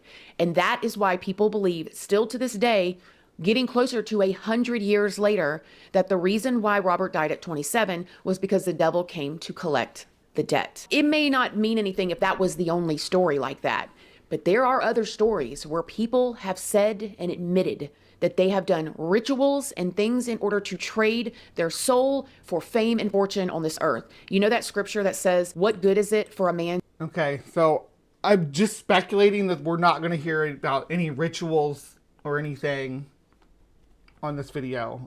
She's not going to elaborate on that. To gain the whole entire world, but to lose his soul. But let's move on here to Brian Jones, who also passed at 27. Brian Jones was one of the founders of the Rolling Stones. He passed in 1969 in England. People said that he mixed alcohol with substances and then dove into a swimming pool. Now, his girlfriend claims that when he was pulled out of the pool, he still had a pulse. He was alive. He was going to be okay. And the ambulance came to get him, but later... Just because he still has a pulse doesn't mean he's alive and he's going to be okay. No, he just took... He's drinking hard liquor and doing cocaine and holding his breath for long periods of time underwater. He was pronounced dead when he arrived at the hospital, which always sparked questions with people like, how? How did that happen? How did he go from alive to dead there? How did somebody who OD'd in a pool end up dead in the hospital? Do we really have to ask that question? In the care of professionals. Now, the death of Brian has... No one's ever died with them have a pulse in the ambulance before. No one. Once the ambulance gets there, it's 100% survival rate. What? Been one of the biggest mysteries in the rock world. Even members of the Rolling Stones have expressed doubts. Keith Richards said, and still, the mystery of his death hasn't been solved. I don't know what happened, but there was some nasty business going on. The infamous Jimi Hendrix. Yes, only 27 years old. Jimi Hendrix, who was a successful guitarist, singer, and songwriter, died on September 18th of 1970 while staying with his girlfriend in London. You better be nice to my voodoo child, because I love me some Jimi Hendrix. And it sounds like you might be mad because he was into the occult. Which, fuck off, lady. Some sleeping pills. Nobody knows how many pills he swallowed or if he even knew what he was taking. The pill was called Vesparax, a strong barbiturate. Supposedly, half of a tablet was enough to put someone to sleep for 8 hours. They say that Jimmy may have swallowed up to 9 of them. It was said that he ended up asphyxiating on his own vomit. But later, his girlfriend... That's the thing about ODing that they don't tell you when you see it like on pop culture and stuff, is that a lot of times what takes you out when you OD is you suffocate on your own saliva or your own vomit. Terrible stuff. Friend Monica would say that's not at all what happened. She believed that he was murdered, and she thought that somebody in the mafia poisoned him. So now you have 3 people, a part of the 27 Club, that people believe that there was foul play involved. Janis Joplin. Janis Joplin, who was one of the most successful female rock stars of all time. Just 3 weeks after Jimi Hendrix's death, at around 1 a.m. on October 4th in 1970, Janis injected herself with H in her left arm. She then went down to the hotel lobby to get a pack of cigarettes. When she came back up, she started to get undressed. Yes, H is going to be the big player in this game. H is going to be our main culprit for a lot of these, or something adjacent. reached for her pack of cigarettes on the nightstand, and as she did, she ended up hitting her head on the nightstand and falling onto the floor. That's where she was found unalive the next day. Now, it is said that the H that she got that night was much stronger than she was used to, but people around her do not believe that, by no means. Everybody that just about was around her said, or knew her, said that she shot up on H all the time. Like, this is something she did on a regular basis, you know, for breakfast, lunch, and dinner with her coffee type of thing. You know what I mean? Like, she wasn't no rookie at this. But that's why the story of almost everybody who ODs is that, yeah, they weren't a rookie at this, and they thought that they could handle this much more of the H than they could, and they end up not surviving. People say it was stronger. Then there are people that think there was something more sinister involved. However, there is a rumor that there was that same batch of H went around and multiple people OD'd on it, but we'll never truly know. Jim Morrison. Jim Morrison, who was a lead singer of the band The Doors, in July of 1971, Jim passed from a heart attack apparently caused by an H overdose while living in Paris. No autopsy was actually performed, but it is said that he confused the H for the white powder stuff and accidentally OD. His girlfriend Pamela would find him deceased in the bathtub, but to make the story a little bit darker, I mean, heroin was, it's gonna be, you either escape from it or you die from it. There's no other way. You don't continue on. You don't go the route of the butthole surfers and try to be unapologetically into H, and then, yeah, well, you know where that ends. That story ended. Pamela was found not long after that, dead at 27 too. Now, all of this seems strange, but it was not until the passing of Kurt Cobain that the whole 27 Club became a thing. That's when people started going, whoa, whoa, whoa, whoa, whoa. Okay, something's going on here. Now, Kurt Cobain, who was the lead singer of the band Nirvana, I love you so much. passed in 1994 at the age of 27. It is said that Kurt Cobain ended it all in his home in 1994 in Seattle. He left a note addressed to his childhood imaginary friend saying he had not felt the excitement of listening to as well as creating music along with really writing for too many years now. Just a week before his death, he had escaped from a rehab facility and nobody knew where he was. It was an electrician that eventually found him deceased in his home with a weapon pointed at his chin. According to Jimi Hendrix and Kurt Cobain's biographer, Charles Cross, the internet, magazines, and TV, plus something Kurt Cobain's mother said in an interview, are what were responsible for the theory behind the 27 Club. Wendy Cobain O'Connor, Kurt's mother, said in a newspaper, now he's gone and he's joined that stupid club. I told him not to join that stupid club. And she was referring to Jimi Hendrix, Janis Joplin, and Jim Morrison, all passing at the same age. It's also said that Kurt's mother could have been referring to the deaths of his two uncles and great uncle that all took their own lives. The biographer Charles Cross said that there are some ridiculous sea theories out there that say that Kurt Cobain ended it all at 27 years old intentionally just so he could be a part of the club. But I also heard that when he... Ooh, but I also heard, you always know that something factual is going to follow that, right? Yeah, as opposed to reported by blank, also heard is a great source of information. I should start a journal called Also Heard, scientific journal, and just publish bullshit. He passed. There were a lot of people that thought that Courtney Love had something to do with it. I don't know if you guys are my age and you remember the two together. I mean, they were that rock and roll type of couple. But it was also said, bringing it back to Robert in the beginning. Yeah, but they had their Sid and Nancy kind of stuff going on too. They weren't, they were not in a happy marriage, Kurt and Courtney. Actually, Ian just came home. I think he's in the shower. I was going to say he's an expert on this whole case, the whole Kurt Cobain thing. Kurt Cobain allegedly sold his soul to the devil for fame. So there are so many things that are circulating the passing of Kurt Cobain, and it's still a mystery. In 2011, Amy Winehouse died. Did he do it under the bridge? Underneath the bridge. You know, something in the way. I think that song was they used that in that Batman movie.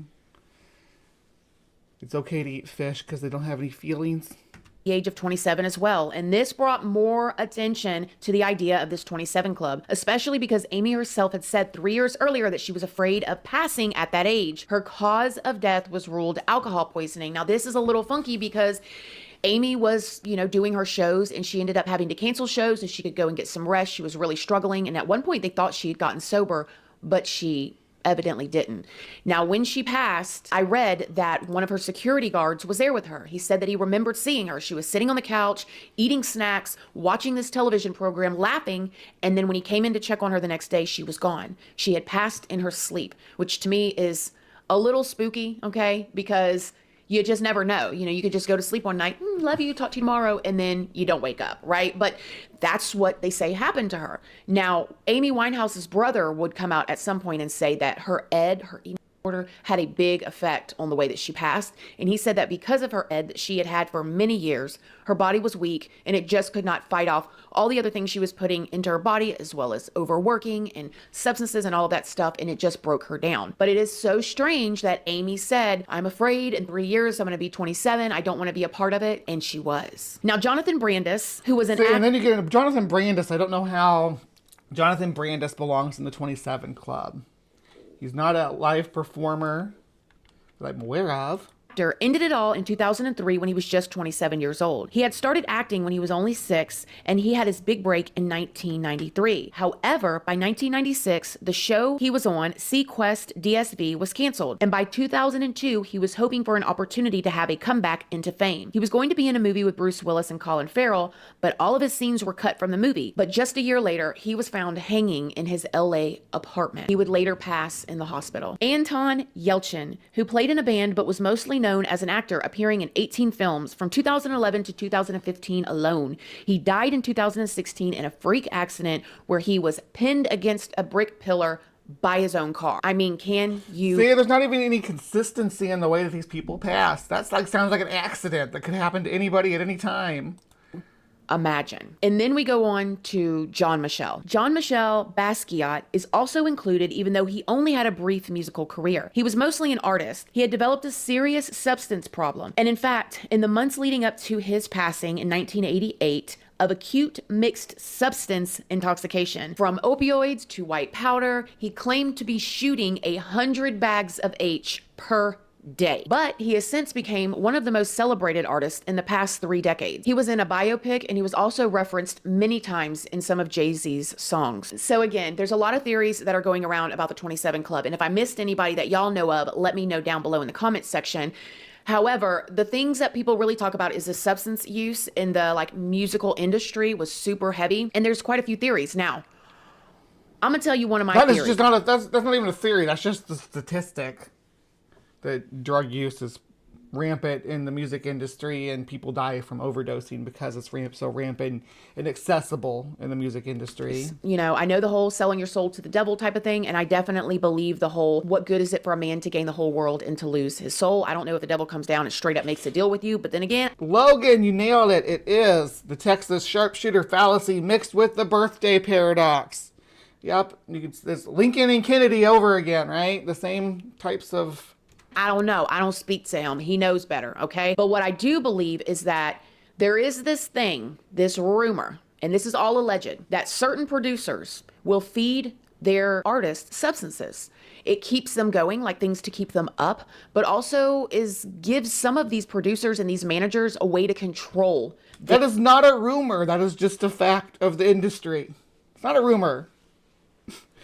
Oh my gosh, no, it's well documented that the band managers and even producers will fuel the rock stars, or did fuel the rock stars with a free-flowing stream of drugs and women.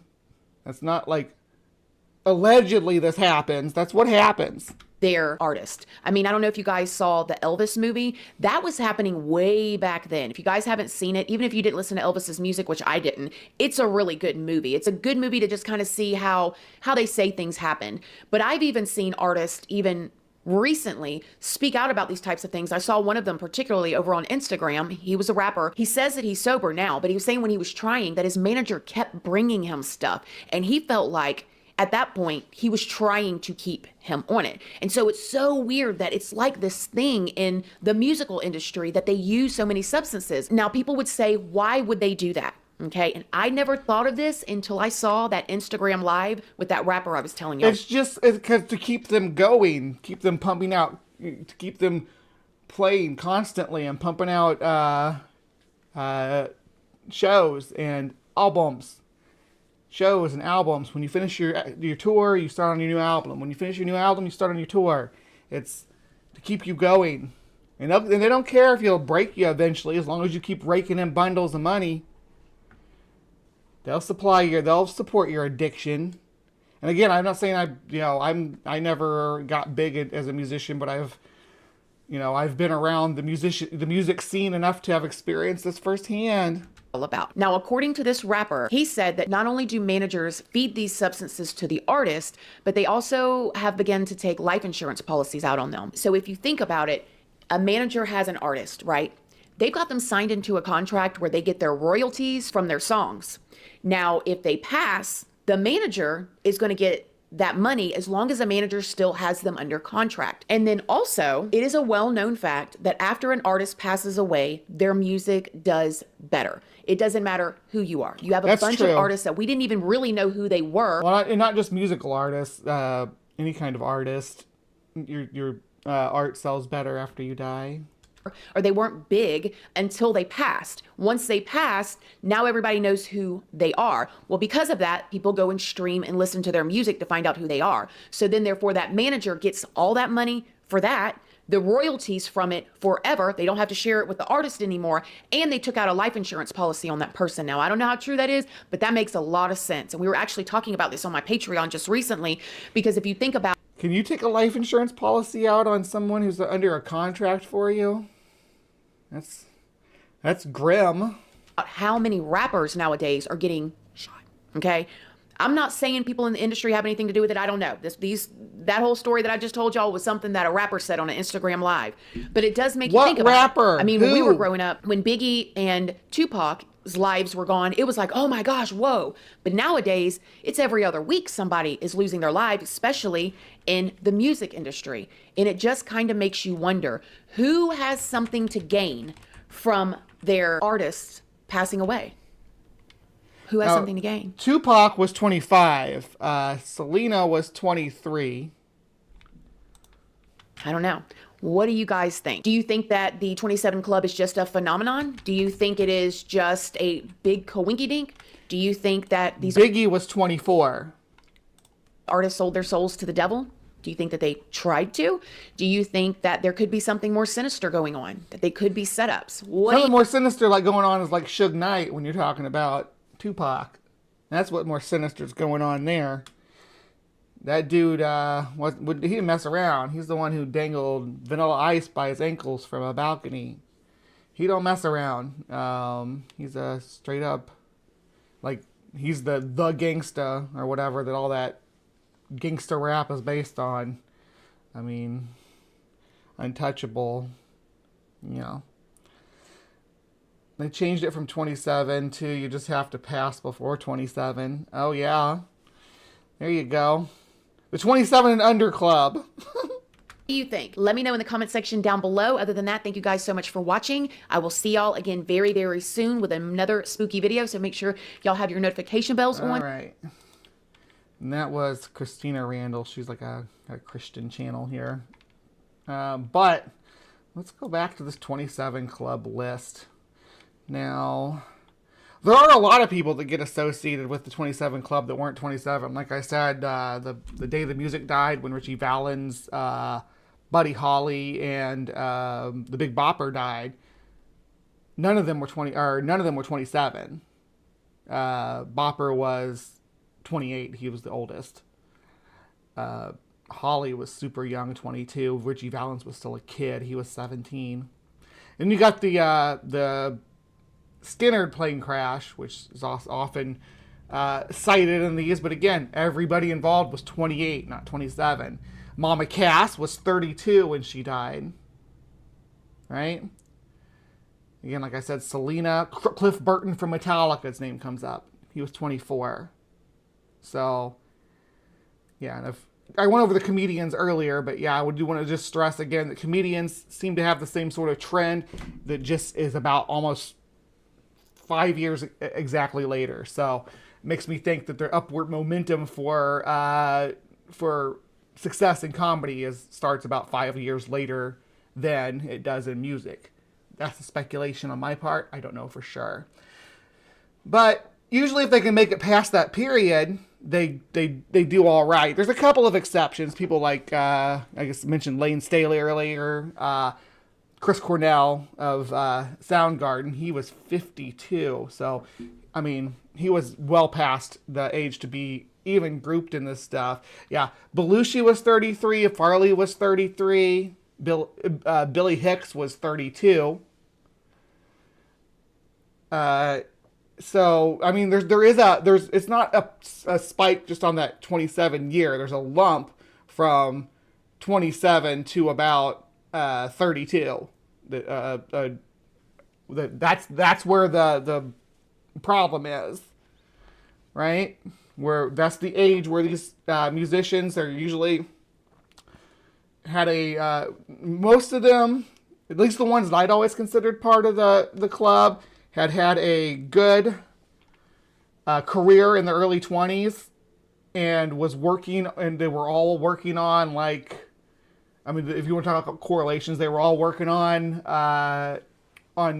side projects aside from their main band or main art form that they got famous for, right? And they were sitting at the top.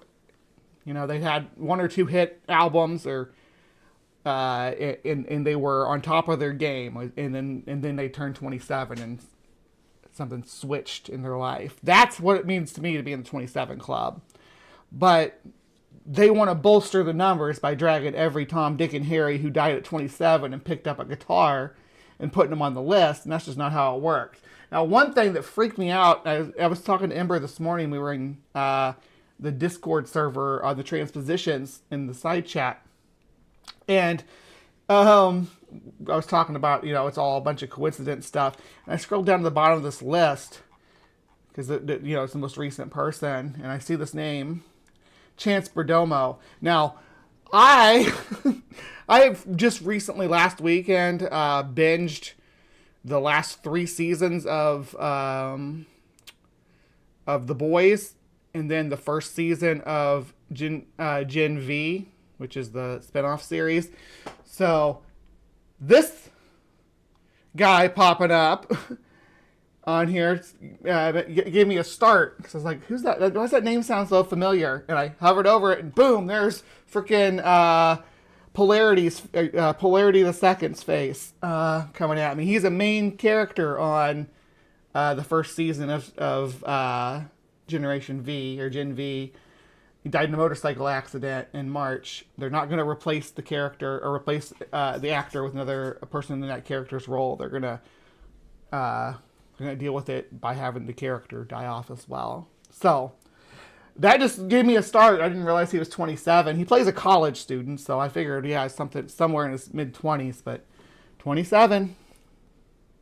So I think it's just an age where adult people, at least in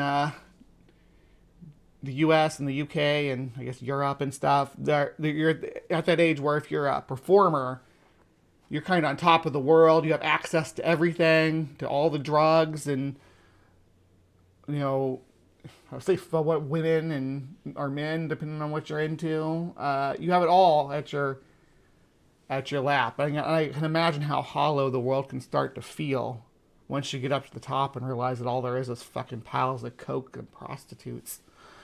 Yeah. Lucky me I'm not rich, huh? Anyway. So that was just some short coverage of the 27 Club. Do you believe in the 27 Club? What about the 28 Club? The 30 Club? Oh, Marilyn was 36. A good bit past 27. Yeah, she looked gorgeous, though. I guess she had some work done, of course. Sumami's in the 37 Club, apparently. Pragmatic Crystal's in the 49 Club.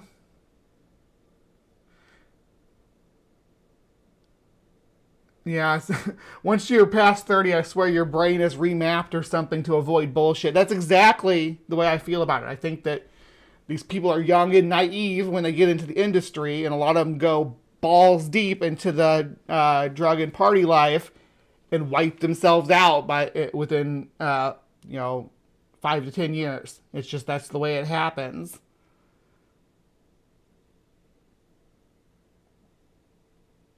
I am a few years older than you. Yeah, I'm 41. I just turned 41 in July. So I'm older than Sumami. Just lay on your bed and try to come up with witty comments. Yeah. I don't want a hollow, wealthy life. I want some purpose and good friends. Exactly. Friendship is better than money any day of the week. Salt and pepper facial, but still brown on top. Oh, baby Brie. I have these cheeks. They came back. I had these cheeks when I was a kid. Now they're back. Look out. I'm happy with my cheeks. They make my smile nice. So, yeah, 27 Club. Who's in the 27 Club? As many people as they need to make it seem like it's real, right? They'll pull anybody in. Like I said, anybody who's picked up a guitar and dies at the age of 27. They'll be like, oh, yeah, this is the 27 Club. But they also put actors and actresses and not singers, of course singers, but yeah, actors and actresses, rappers, football players, artists, comedians, stand-up comedians. Yeah, poets. So they're just anybody really. If you die at 27, you're part of the club. So it's really not anything. It's just here's a list of people who were 27. Birthday fallacy, like Logan said that earlier. Yeah, thank you for becoming a channel member, Starsong. Appreciate ya. You're 62. You're in the 62 Club. Yeah, it's just a list of people who were born on famous people who died at that age. It's not. I think you could do a list again. We talked about the 28 Club. I have a good start on the 28 Club already. So yeah, suck it. All right, so I'm gonna close out this section, but there's still my Breeze Bestiary coming up, which is gonna just be again something just lovely that you guys are going to enjoy. So don't go anywhere, because we got some cutie pies coming up around the corner. You think that my cheeks are cute? Wait till you see these cheeks. All right. I'll see you guys over there after I watch this public service announcement about not licking toads. Because if you lick toad... Talking about is licking toads to get high.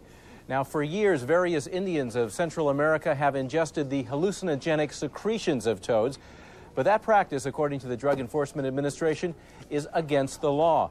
At first glance, the toad does not look like a criminal. Lick the toad, lick the toad, lick the toad, lick the toad. They call him Narco Toad. On the street, he's also known by his alias, Bufo Marinus. He and his cousin, Bufo Alvarius, are dangerous dudes. They deal in a mind-scrambling substance that defends against intruders. It all comes from a little gland behind the toad's head. When bitten, the toad secretes a milky white fluid from its parotid glands that can poison its attacker, making them extremely ill and sometimes causing cardiac arrest. Watch whatever crap comes on next. Coming up next! Live from the Hive. The organization took to their Facebook page last week to caution visitors not to lick the Sonoran desert toad. Don't lick it. If you're wondering why anyone would want to do that, well, let's explain. Apparently, this particular species of toad secretes a psychedelic toxin that leads to hallucinations if ingested, but can also make humans really sick, leaving people incapacitated for up to 30 minutes. Well, the NPS didn't say if a particular incident prompted their public service announcement, but a recent report from the New York Times says there has been an increased demand for the poison recently. Perhaps that's the reason the Park Service felt it necessary to remind visitors not to lick toads. Ew, gross, man.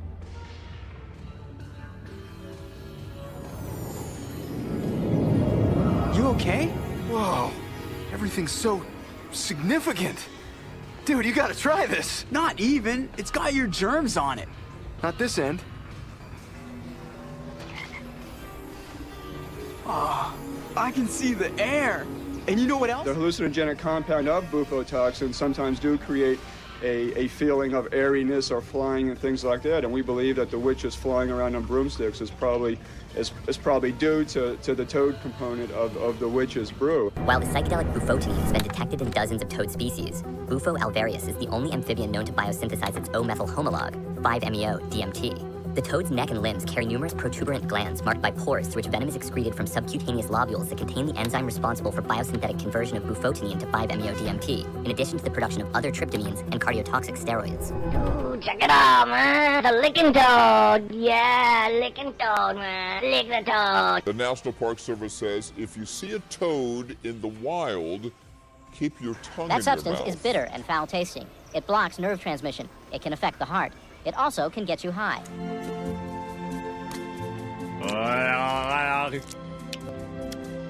Nothing. Here we go. Yeah. Huh? These are crystallized secretions from a toad. A substance like this killed 4 people in Australia last year. In fact, possessing the secretion with intent to use it to get high is a federal offense. In order to do any legal action against a person, we'd have to prove drug intent, that you, like conspiracy to lick a toad or conspiracy to sell a toad to lick or something of that sort. Anything yet? Are you sure you're licking right? Yeah. I don't get it. It's supposed to pack an awesome buzz. If you want to get one of these toads, forget it. The zoo tells us that Bufo marinus is restricted in California. The toad has been introduced in places like Florida, and it's done a lot of damage there. It's also a potentially dangerous toad, and certainly one you would never want to lick. Sylvia? Never. Ever. Ever. No. Okay, thanks.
All right, hello, and welcome to a Breeze Bestiary, the end of Live from the Hive, where I talk about animals. I love animals, don't you? And I like to talk about them and talk about some lore and stuff about them too. Today we have a very special guest on the show because it's something I discovered just this year. I've always thought I hated sports, or didn't like sports, didn't care for sports. Whatever, I was anti-sports. Mostly because I was bad at sports and didn't enjoy watching them either. So, they just weren't for me. Today, now in my life, I'm more involved in sports than I ever have been. I run a sports network. So, the thought that in my 40s I would find a sport that I just love, really bizarre. I never thought it would happen, but it did. Before we get into that, though, I have to teach you guys about something kind of cool.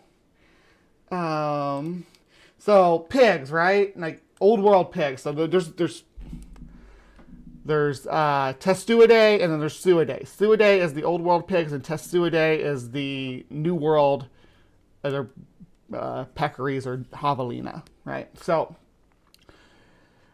people have domesticated old world pigs for a long time, right? We really started domesticating them like not long after after we developed agriculture, right? Pigs were one of the first animals because they're easy to maintain because you can feed them off of the same stuff that we eat, and then you can eat them. So people were domesticating pigs all over the old world. Now, some pigs went with Polynesians. And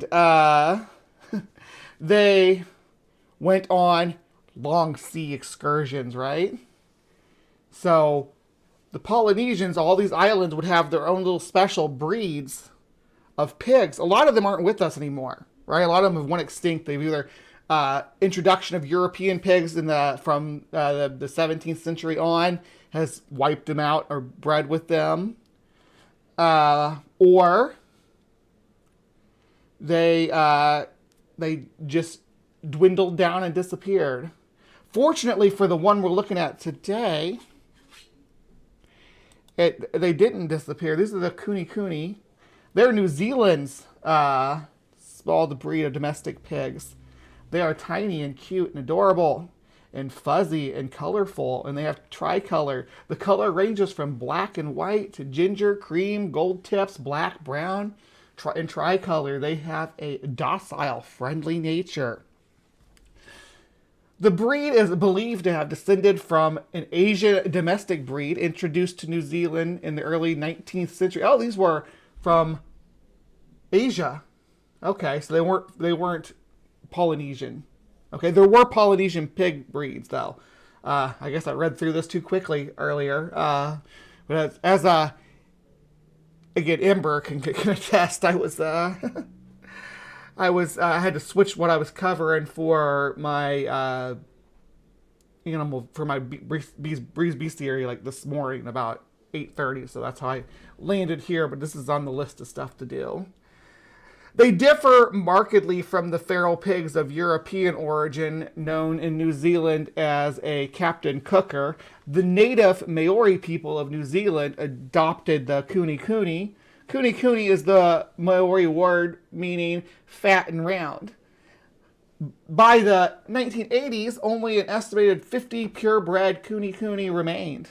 Michael Willis and John Simister, wildlife park owners, started a breeding recovery program which encouraged other recovery efforts. In 2010, the breed no longer faced extinction. The breed society in both New Zealand and the United Kingdom. In 1993, two were imported to the UK, or imported into the United States from the UK.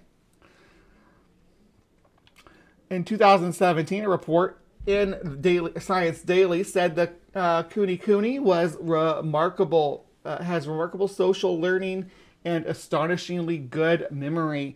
The Kuni can sustain itself by feeding in the summer on nothing other than grass. Yeah, they're so cute. The Kuni is covered in hair, which can be long or short, straight or curly.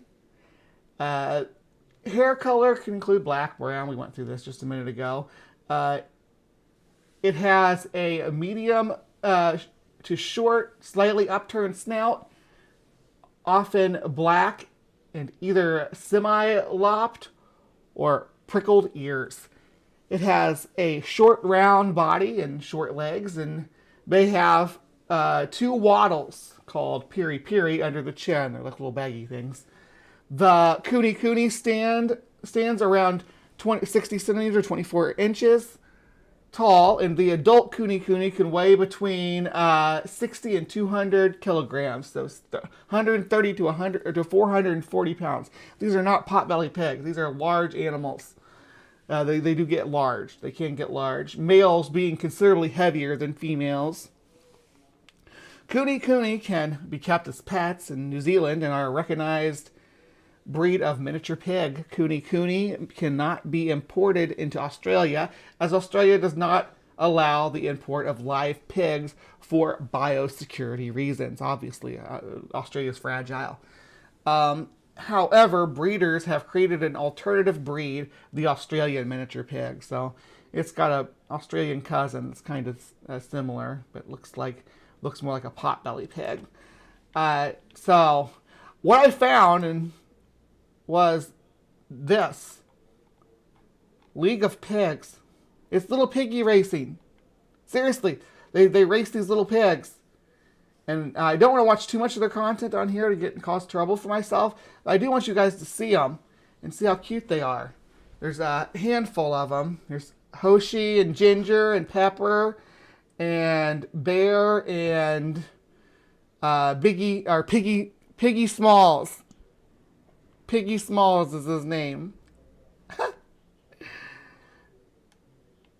They just did the grand finale.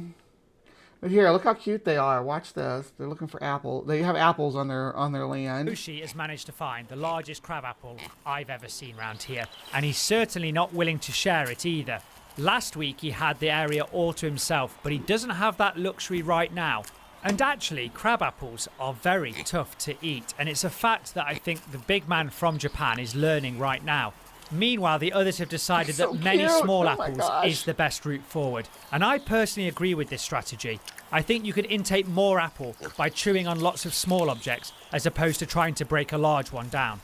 And now, while we've got Ginger is popular in my community, right? And Gather, Stephanie and Ember are both Ginger stans. Now, Pepper's my girl. But I also like Piggy Smalls because I love his name. Side of the fence, it gives us a very small glimpse about what life would have been like for their ancestors. These guys are Kuni pigs, and their great grandparents lived in the forests of New Zealand, and so foraging in woodland comes very naturally to these races.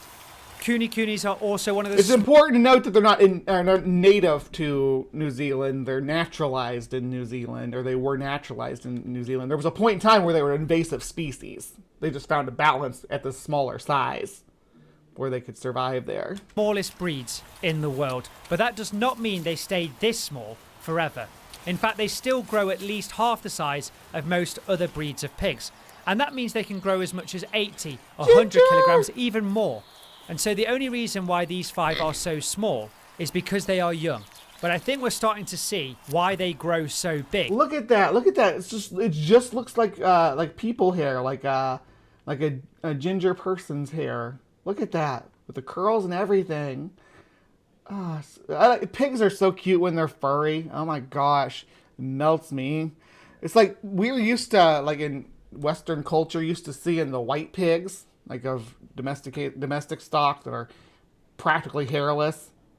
And those are like just a breed, right? And they did the same thing with them that they do with the hairless cats, with the Sphinx cats. So like hairless pigs aren't the norm, but it just seems that way because of culture. But even if you let pigs go feral, they immediately start getting furrier. Every generation is furrier until they're fully looks like boar again, like wild boar, but they're just wild domestic pigs. They certainly don't have any guilt about intaking this much sugar in one sitting. Yeah. Thank God there's no such thing as pig diabetes. Anyway, on to race 3. Ironically, because we get some of our insulin from pigs. Yeah, let's see here. Here's well, that's not the most recent race. So let's just watch some highlights of that most recent race. Is there a highlight reel for the grand finals? Season 10 has pushed the pigs beyond anything we thought possible. Viewers, be under no illusion. You are witnessing the greatest animal show on Earth, and it all climaxes here with the finals. They just can't keep up with him. What a delightful start for the reigning champion. Bear has completely collapsed here in the second round. Pepper's struggle is heartbreaking. It doesn't get any better than this. There's Ginger. Smalls robs Pepper in race. I just love it so much. It's so cute. Look at them. They're racing the little hearts out. The little piggy hearts. And there's a spring in the step of this British pig. Insanity from Hoshioinku. It's all about the boys in the middle round. Yeah, we're several seasons in now. So you can go back and watch a whole back catalog of welcome this. to a very special episode of League of Pigs. Normally I talk about the points, but you either care about this competition or you don't, so I will spare you of that. Ginger and Piggy Smalls pace the riverbed, which is adjacent to the woodland track. And see how dramatic they are with the voiceover and stuff? I love it. He's really putting on an amazing production here. Again, I don't want to watch too much of it and make it so that I don't want to get a copyright strike, but I also just want to promote the content. I don't want to like steal the content. So let's jump ahead to some races real quick, okay? You see them barreling around that corner there. Here we go. Okay. Pig Racer, please! It's the second race, and this time Piggy Smalls has been handicapped. Ginger and Hoshi lead the race out once again, but Piggy Smalls is pushing his way to second here. Ginger out in front, but it does a huge stumble there and nearly tumbles. Come on, Ginger. That allows Piggy Smalls to take the inside lane and pass her around Piggy the street. Smalls. Now both of those pigs are going over the Piggy hedge. Smalls has got this. Smalls who forges ahead, and once again the American is taking this final. Piggy Smalls has got bringing it. And what has happened to Hoshi? He was so dangerous in round 2, but there's no fire in the gut from him in the first 2 races. And there must be something wrong with the descent on this open track. Did you see Ginger trip there? Oh, poor thing. Yeah, I know Hogzilla. Should I do a Cryptic Corner on Hogzilla? I think they did a Monster Quest on Hogzilla. I've seen some monster hogs, though. We're not going to watch any more of this. If you want to find out who wins, join me in... Should I go to the Transpositions Discord?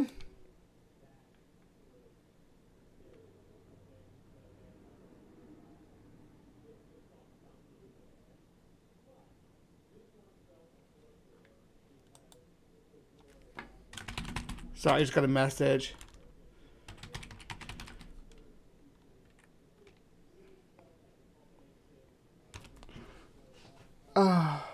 Anyway, I just wanted to say that if I were going to be totally American about it, I'd bring in myself a... He has managed to find American pig. Look how fast the javelina can run. Keep going, buddy. It's like a potato with legs. Just whoosh. It's keeping up with the damn car.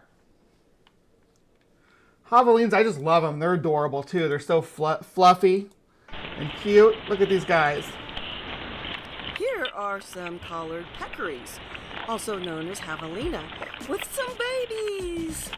I think peccary is their colonizer name, so I call them javelina. I also like the sound of the word javelina better. Javelina don't want none. Not newborn, but still pretty cute. Oh, babies. This is a typical group led by a mother and older sisters who help out. Small groups like this are part of larger herds led by a dominant male. I love their bristle. It'd be kind of cool if it was like a porcupine, right? Like get you with it. Like a lion pride. Also like lions, moms have to keep their newborns hidden initially so dad won't kill them.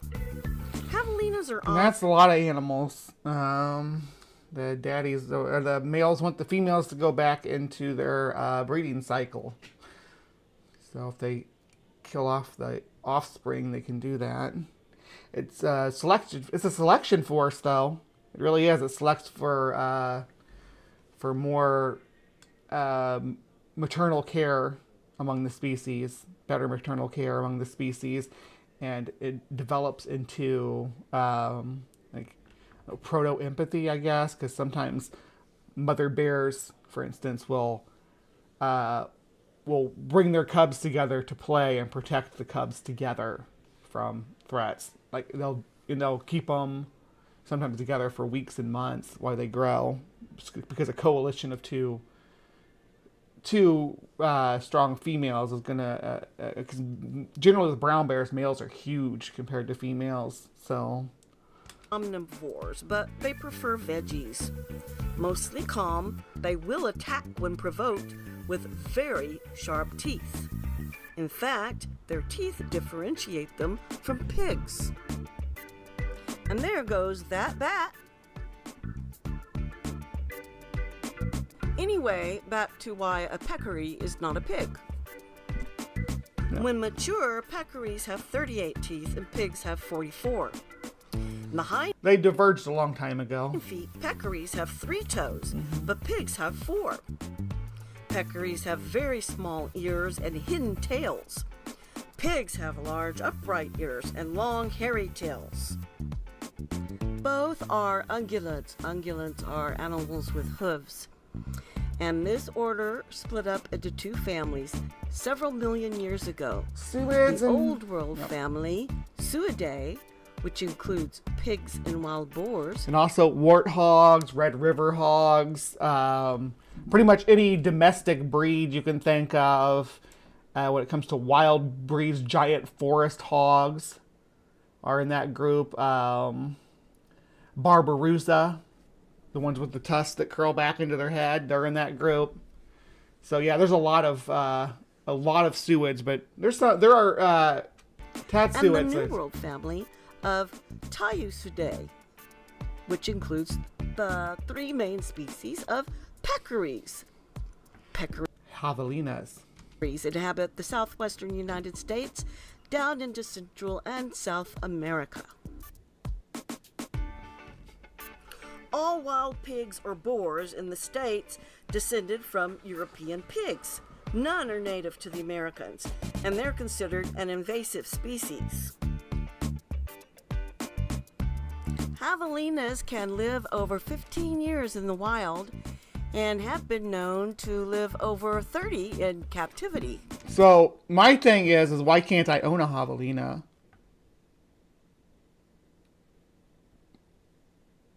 I'm waiting, tell me. They can breed any time of the year and can run faster than the fastest human, having been clocked at over 35 miles per And we just saw that run. hour. Javelinas are fascinating, and I'm so glad I finally got to see some babies. Well, I wouldn't call them babies. Subadults. This one's sniffing the air. Probably time to go. Yeah, I wouldn't call those babies. I'd call them subadults. But we'll wrap up the show today with some javelinas eating pumpkins. I'm not going to play that music, though, so I'm going to talk to you guys. So, yeah, javelinas are North America's answer to pigs. They don't get as big as pigs. Some species are fairly small. But generally they're mid-sized animals, roughly the size of pigs, slightly smaller. I'd say the closest animal in size to them is probably a capybara, something along that size range if you're wondering. But I think there are some species that get quite a bit bigger. But the tapir also fills the same kind of large browser niche in South America. So there's that to think about as well as to why they didn't move into the larger megafaunal niche.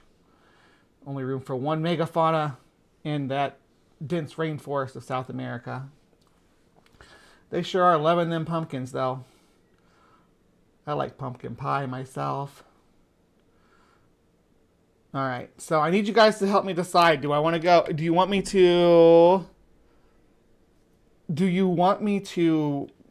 I can meet you in the transpositions general chat, or I can meet you guys in the Hive.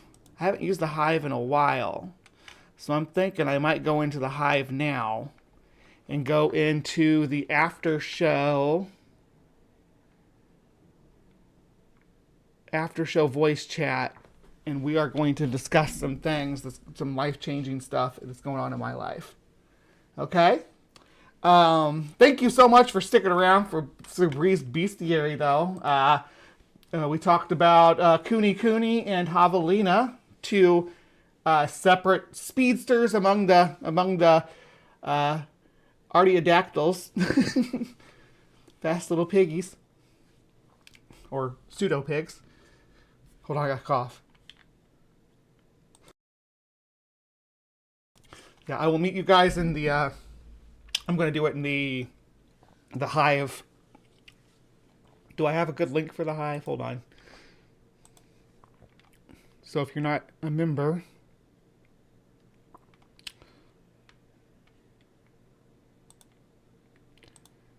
let's see. Excuse me. Expire never. How about that? And no limit. There we go. Here's a link for everybody. If you're not part of the Hive, that's where I'm going to be. I think I'm going to start being there every Saturday after the show. So we're going to watch the full League of Pigs thing too. So if you're here for it, come on in. And also, like I said, I'm going to talk about some of my personal stuff that's going on and some big changes in my life potentially. So I will hopefully see some of you all in there, but please remember to be kind and take care. And yeah, we'll see you next time.